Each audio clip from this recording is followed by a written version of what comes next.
Welcome back, and now the news in detail. The number of global COVID-19 cases has crossed 9 million as the death toll topped 471,000. In Brazil, 654 people have died overnight, with the tally exceeding 51,000. The death toll in the US has crossed 120,000. What in this report? Despite no signs of the pandemic abating, people in Brazil have swarmed Rio de Janeiro beaches amid surging infections. Meanwhile, Canada's largest city, Toronto, will enter the second stage of the three-step reopening plan from tomorrow. An alarming surge in the COVID-19 cases in parts of the US following the ease in lockdowns is raising concerns. Texas Governor Greg Abbott says the rising rate of infections and hospitalizations was unacceptable, but he said he has no plans of shutting down the state again. COVID-19 remains a very fast-spreading virus that will remain in Texas, the United States, and across the entire world until treatments are available to mitigate it. As a result, we must find ways to return to our daily routines while also learning ways to coexist with COVID-19. In the UK, cinemas, museums and galleries will reopen from 4th of July as Prime Minister Boris Johnson further eases restrictions. Elsewhere, after months of closure, Tokyo's Disney Resort will open on July 1st. The World Health Organization says the lack of global leadership and unity to fight the coronavirus is a bigger threat than the outbreak itself. The world is in desperate need of national unity and global solidarity. The politicization of the pandemic has exacerbated it. Ultimately, the pandemic has shown that we are humanity, one humanity, and none of us are safe until all of us are safe. In Thailand, the Red Cross is working overtime, providing 800,000 masks to migrant workers and health volunteers. In Pakistan, 105 more people have died from the coronavirus overnight, raising the death toll to 3,695. The Health Ministry says 3,946 new cases have been reported during the past 24 hours, taking the count to over 185,000. The ministry said nearly 73,500 patients have recovered so far, while over 3,200 are critical. The southern province of Sindh leads in the number of infections with more than 71,000 cases, while Punjab is second with over 68,300 cases. US President Donald Trump has extended a pause on some green cards and suspended visas for other foreign workers until the end of 2020. In a press briefing, the White House official said the move will create jobs for Americans hurting economically due to the pandemic. They said the freeze will impact about 525,000 people, including 170,000 people blocked by a green cards ban. Officials said those who already have valid visas will not be affected even if they are currently outside of the US. The order is in line with the Trump's hardline policy as he was ramped up his anti-immigrant rhetoric ahead of November's presidential election. The Saudi-led coalition in Yemen says it has intercepted 3 ballistic missiles launched by the Houthi rebels. In a statement, coalition spokesperson Colonel Turki al-Maliki said the missiles were heading towards the Saudi Arabian cities of Najran and Jizan. Al-Maliki said the coalition also intercepted Houthis' 8 explosives-laden drones towards the kingdom yesterday. Houthis say they will issue a statement regarding a broad operation in Saudi Arabia today. Yemen's government and southern separatists have agreed on a ceasefire in Abyan province as well as de-escalating tensions in other regions. In a tweet, Saudi Arabia's envoy to Yemen, Mohammed Al-Jaber, said the two sides will soon begin talks in Riyadh on implementing a peace deal. Earlier, the Saudi-led coalition called on all the Yemeni political and social powers to support the party's response to convene a meeting in Riyadh. It said the coalition will deploy observers in Abyan to monitor the ceasefire and separation of forces. Tensions escalated over the weekend after the Southern Transitional Council seized control of Socotra. The separatist forces deposed the island's governor, driving out forces of the government. Saudi Arabia says this year's Hajj will be held with a limited number of pilgrims from all nationalities living inside the kingdom. The state media said the decision comes in the light of coronavirus risk and difficulty of achieving social distancing. It said all the Muslim communities have welcomed the country's preventive measures to maintain the safety of the pilgrims since the start of the pandemic. In March, Saudi Arabia asked Muslims to put their Hajj plans on hold and suspended Umrah until further notice. Some 2.5 million pilgrims visited the holiest sites of Islam in Mecca and Medina for the week-long Hajj pilgrimage. Thousands of Palestinians in Jericho have staged a protest against Israel's unilateral plan to annex parts of the West Bank and Jordan Valley. Dozens of foreign diplomats, including UN peace envoy for the Middle East and EU's representative, also attended the demonstrations. British, Chinese, Russian, Japanese, and Jordanian diplomats participated in the rally. UN envoy Nikolai Mladenov said US-backed annexation plan can kill peace and Palestinian statehood. He said annexation is against international law and Palestinians must oppose Israeli plan by peaceful means. Meanwhile, hundreds of Bedouins also demonstrated against Tel Aviv's plans to confiscate their land in Khirbat al-Watan village in Negev region of southern Israel. High Follow-up Committee for Arab Citizens of Israel held protests in the city of Be'er Sheva with Arab members of Israeli Knesset taking part. Palestinian Foreign Minister Riyad al-Maliki announced UN Human Rights Council adopted 3 resolutions in favor of Palestine. The resolution endorsed Palestinians' right to self-determination and human rights in occupied territories. Sudan says it has repulsed Ethiopia's attack on an Anfal military camp in the eastern Al-Qadarif state. In a statement, Sudan's army said it inflicted wide losses on Ethiopian forces. It said Sudan has the right to defend the territory from any attack. Earlier in May, 3 soldiers of Sudan were killed, but the 2 countries have agreed to work toward reducing tensions. Both the countries have held multiple unfruitful talks over the issue. Sudan and Ethiopia dispute the demarcation of the border between them. France says it will not tolerate Turkey's military intervention in Libya, accusing Ankara of playing a dangerous game. Speaking in Paris, President Emmanuel Macron said Ankara is violating all its commitments made at the Berlin conference earlier this year. Macron said Egyptian President Abdel Fattah al-Sisi had a right to intervene in Libya because of the shared border. He said Sisi has a reason to worry when he sees troops arriving at his border. Macron said Libya is a Mediterranean subject which affects France, as every day scores of men and women are fleeing to Europe. I have already had the opportunity to say very clearly to President Tayyip Erdogan, I consider that Turkey is playing a dangerous game in Libya today and going against all of its commitments made at the Berlin conference. Macron said Europe will not allow Turkey to import Syrian fighters into Libya. Now moving on, meanwhile, Italy, Germany and US have pushed for a ceasefire and de-escalation of tensions in Libya.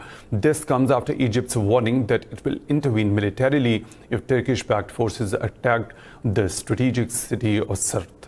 After talks in Rome, Italian Foreign Minister Luigi Di Maio and his German counterpart Heiko Maas said that a ceasefire is urgent given the Egyptian threat. Di Maio also called for the quick naming of the new UN envoy and the strong enforcement of an arms embargo on Libya. Heiko Maas said Cairo's threat indicated a further escalation of the Libyan conflict was possible. Earlier in a tweet, the US National Security Council called for Libya's long-delayed political negotiation to resume. It said the US strongly opposes military escalation in Libya. In a related development, the UN has established a fact-finding mission to Libya to probe war crimes. The measure was taken after the International Criminal Court said that the mass graves discovered recently may constitute war crimes. The fact-finding mission experts will document alleged violations and abuses of international human rights law by all parties in Libya since 2016. The UN Human Rights Council adopted a resolution strongly condemning all the acts of violence in the war-torn country. It expresses concern at the reports of torture, sexual and gender-based violence, and harsh conditions in prisons and detention centers. In Tunisia, police have fired tear gas to disperse the anti-government protesters, hurling stones at them and blocking roads in the southern city of Tatooine. The clashes between the police and protesters demanding an end to unemployment continued for a second straight day. Demonstrators have been calling on the government to implement a 2017 deal to create jobs in oil companies and infrastructure projects. The unemployment rate in the region now is at 30%, one of Tunisia's highest. Tunisia was the birthplace of the 2011 Arab Spring uprisings that toppled those in poverty countries across North Africa and the Middle East. Since then, its economy has been in crisis and no government has managed to resolve problems, including high inflation and corruption.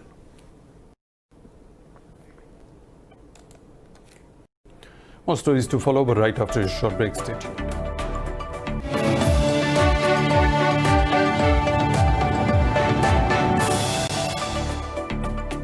Welcome back. A rocket has landed in the perimeter of Baghdad International Airport in close proximity of the U.S. military headquarters. The Iraqi military says the Katyusha rockets was launched from a village west of Baghdad. It said there was no significant damage to life or property as a result of the attack. There was no immediate claim of responsibility. This is the second such attack hitting the Baghdad International Airport in the past 5 days. The US says it no longer wants to dethrone Syria's President Bashar al-Assad. The US Special Representative for Syria engagement, James Jeffrey, said Washington is instead asking for a radical shift in the regime's behavior. Jeffrey said Washington only wishes the country to enact major reforms akin to the Japanese overhaul following its defeat in the World War II. His comments mark a paradigm shift in policy after demanding Assad's ouster since the start of the Syrian civil war in 2011.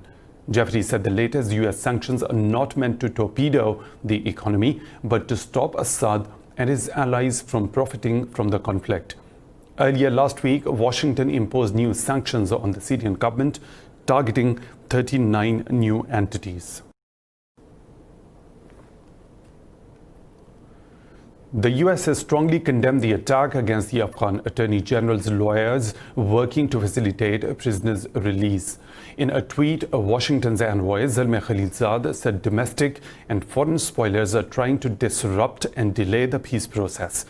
Khalilzad called for a full investigation to find and punish the perpetrators. He urged Kabul and the Taliban to push forward with the intra-Afghan talks. Yesterday, gunmen killed 5 people, including 2 prosecutors who were members of the team supervising the release of the Taliban prisoners as part of the Doha deal. Meanwhile, Russia's ambassador to the US, Anatoly Antonov, has met with Khalilzad to discuss coordination in Afghanistan. Washington has praised the results of the first round of Russian-US talks on strategic stability in Vienna. Special Presidential Envoy for Arms Control, Marshall Billingsley, said the two sides discussed a full range of nuclear topics. In a tweet, the US envoy said both the sides have agreed in principle on the second round of consultations.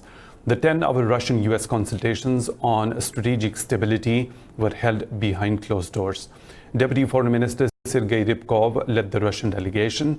Issues of the extension of the New START Treaty were among the topics of the Russian-US strategic stability consultations. Unknown assailants have killed 15 inhabitants of an indigenous village in Mexico's southern state of Oaxaca. State prosecutors say 2 women are among the victims. In a statement, the municipal government said it suspects involvement of at least 6 armed people with support of a local crime boss. It said the attackers tortured and burned a number of victims alive, while one of the men was beaten to death with bricks. The statement reads, the conflict stemmed from the roadblocks organized in recent weeks by people claiming to represent Hua Zhentalan Ria authorities. State officials said the region has suffered from territorial disputes over infrastructure projects and rights of the way for many years. In Canada, yoga enthusiasts come out for the first time since the coronavirus pandemic began to celebrate the International Day of Yoga. They have created geodesic domes to practice their poses, maintaining social distance and perform fitness activities in safe and responsible way. More in this report. After months of taking classes online due to lockdown restrictions, yoga enthusiasts in Toronto came out to practice in individual clear geodesic domes. Every student is assigned their own dome, which stands more than 7 feet tall and 12 feet wide. It has built-in heating regulation that creates a similar atmosphere as a hot yoga studio. The 50 domes are cleaned and disinfected after every use to prevent the spread of coronavirus. The event is a hot yoga and fitness event. It occurs in 50 private clear geodesic bubbles, domes. They're sanitized in between classes. We leave enough time, and they're sanitized by certified professional cleaners. The event is being hosted by LMNTS Outdoor Studio, partnering with 6 local studios. Organizers say the abrupt closure of fitness facilities inspired them to launch the event. They said there is still no official reopening date in sight for these venues. Enthusiasts are happy to come out as they get to connect with the world once again.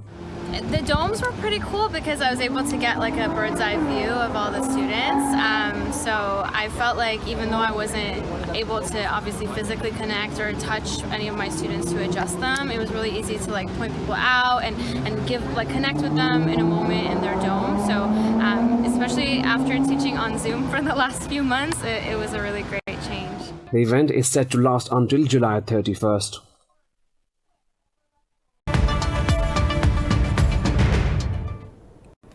The US has accused India of engaging in unfair and discriminatory practices on charter air transportation services. The US Transportation Department has issued an order requiring Indian air carriers to apply for case-by-case authorization before charter flights. The department said it seeks to restore a level playing field for American airlines under the US-India Air Transport Agreement.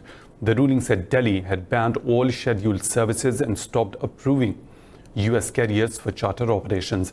It said Air India has been conducting to and from repatriation charter flights since May the 7th. Washington first raised objections with Delhi through engagement by the US Embassy New Delhi on May the 28th. The order will come into effect from July the 22nd. Asian stock markets are trading mixed but gaining steam after White House advisor Peter Navarro said trade deal between the US and China is not over. Investors are posting big volumes amid fresh hopes over continuity of trade deal. Hong Kong's Hang Seng index is trading 0.75% higher. Nikkei 225 is trading over 0.5% higher. Seoul's Kospi index has gained a fraction, while Shanghai Composite is trading flat. Meanwhile, international benchmark Brent crude oil price has lost 0.5%. And now the weather situation from around the globe.